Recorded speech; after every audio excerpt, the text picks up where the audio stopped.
Antes de la muerte de mi esposo, nuestra hija, Verónica, fue diagnosticada con esquizofrenia infantil. La llevamos a multitud de especialistas y prácticamente todos llegaron a la misma conclusión. Se trata de una condición rara, pero no imposible. Realmente quedamos devastados. Los médicos sugirieron que no iniciáramos un tratamiento con medicamentos de forma inmediata. Fueron específicos en cuanto al hecho de que los químicos podrían interferir con su desarrollo cerebral. A los 5 años de edad, cuando un desarrollo cerebral apropiado es algo crítico, no querían correr ningún riesgo.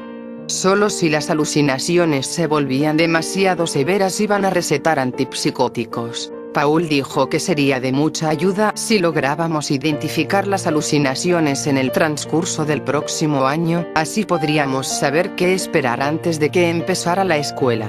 Fue bastante difícil para mí aceptarlo. Yo quería que iniciara de inmediato en la guardería. Verónica había demostrado ser lo suficientemente inteligente y capaz, pero eventualmente terminé cediendo. Simplemente no me gustaba admitir que Verónica requería de atención especial. Nuestra misión era separar sus alucinaciones de la realidad, hurgando todos los días en su imaginación. Empezamos apuntando algunos sucesos atípicos. Uno de estos tenía que ver con un perro enorme que jugaba con ella cuando se suponía que debía estar durmiendo. El otro era un pez que la seguía a todos lados y hablaba con ella sobre dibujos animados. Sin embargo, lo más desconcertante para nosotros era el hombre oscuro sin ojos, nariz y oídos que le decía lo mucho que se divertiría si salía a correr y jugar en la calle. Más de una vez, Paul me dijo que había perseguido a Verónica después que ella abrió la baranda para salir corriendo a una calle concurrida. Después de la tercera vez, Paul se levantó muy temprano, se reportó enfermo en el trabajo y pasó el día instalando una valla. Fue en verano, así que por mucho que quisiéramos mantener a Verónica adentro, sabíamos lo importante que era para ella el aire fresco y el sol como para negárselo. Aún así, cada vez que Verónica jugaba afuera iba en línea recta hasta la valla y empezaba a llorar cuando se daba cuenta que no podía ir más allá. Recuerdo estar sentada con ella en el pasto junto a la valla mientras lloraba y hablaba con el pez sobre cómo el hombre oscuro se había enojado con ella y le había dicho al perro que fuera malo cuando jugaran. Entonces gritó durante un largo tiempo. Cuando finalmente logré que me dijera qué le pasaba, lo único que me dijo fue que el pez había sido atropellado por un auto y que había muerto. Hice lo que pude para consolarla, pero fue en vano. Paul y yo tuvimos una larga plática esa noche. Decidimos que su enfermedad podría ser tan mala como para requerir la medicación que tanto habíamos intentado evitar.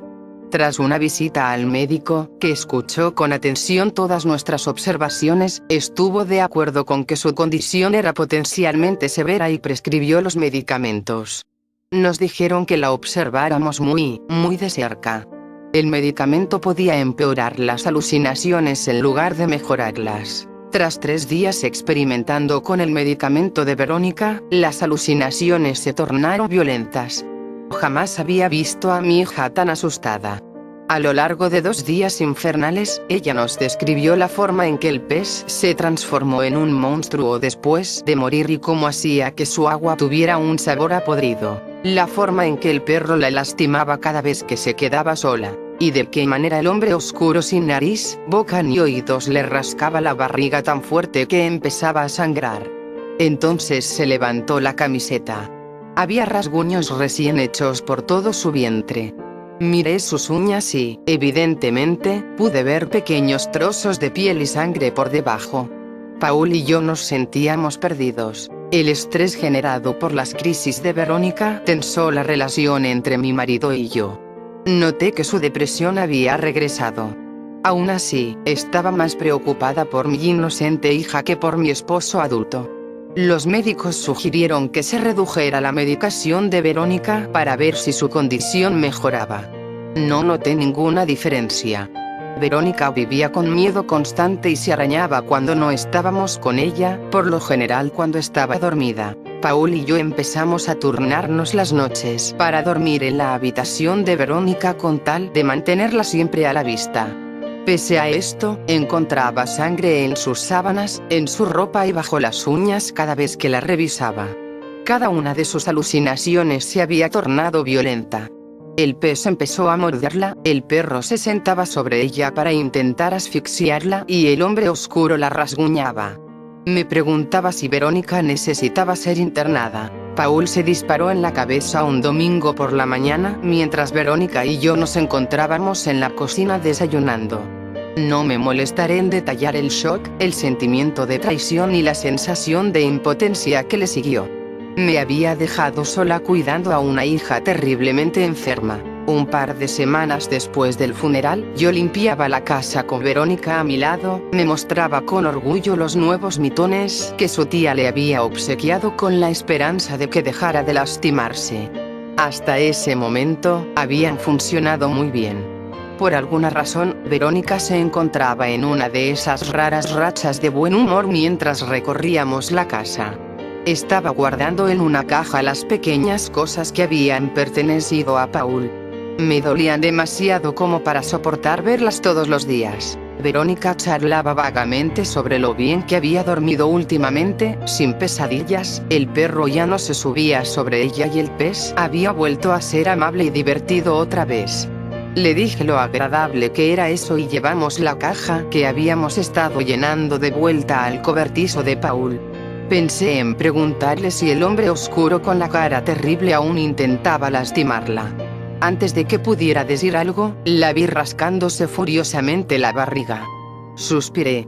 Gracias a Dios por los mitones. Después de probar 15 de las casi 30 llaves que Paul tenía en su llavero, finalmente encontré la que pertenecía al cobertizo. Abrí la puerta y Verónica corrió hacia el interior para explorar. Se fue por la izquierda, y yo por la derecha buscando un lugar en donde dejar la caja. Verónica se rió y exclamó: «Ahora yo estoy encima de ti». Me volví hacia ella para ver de qué estaba hablando.